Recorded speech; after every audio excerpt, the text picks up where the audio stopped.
काही प्रश्न फार सुंदर विचारलेले आहेत. मानवाने काय ऐकलं पाहिजे, काय श्रवण केलं पाहिजे.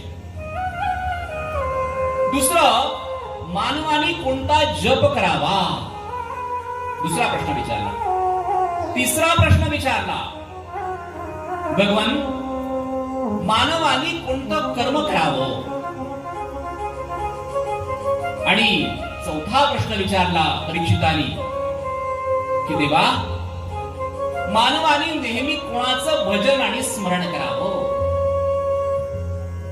या 4 प्रश्नांचं संक्षिप्त उत्तर तर शुकमुनींनी लगेचच दिलं, परंतु याचा संपूर्ण विस्तार श्रीमद भागवतामध्ये केलेला आहे.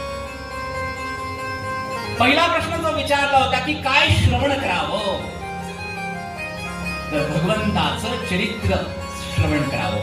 आपण सर्वजण अत्यंत भाग्यवान आहात की ते पुण्य प्राप्त करण्यासाठी भगवंतानी आपल्याला तो विवेक दिलेला आहे आणि तुम्ही प्रत्यक्ष ते भगवंताचं लीला चरित्र श्रवण करण्यासाठी उपस्थित आहात.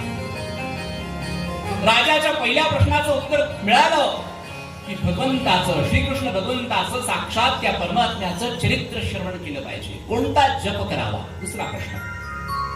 ओंकाराचा जप करावा. कोणतं कर्म करावं.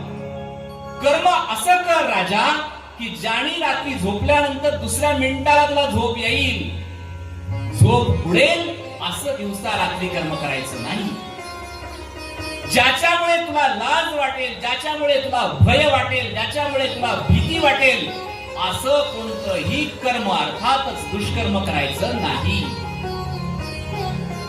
आणि कोणाचं भजन करायचं, कोणाचं स्मरण करायचं, तर अर्थातच भगवान श्रीकृष्णांचं भजन करायचं आणि भगवान श्रीकृष्णांचं स्मरण करायचं.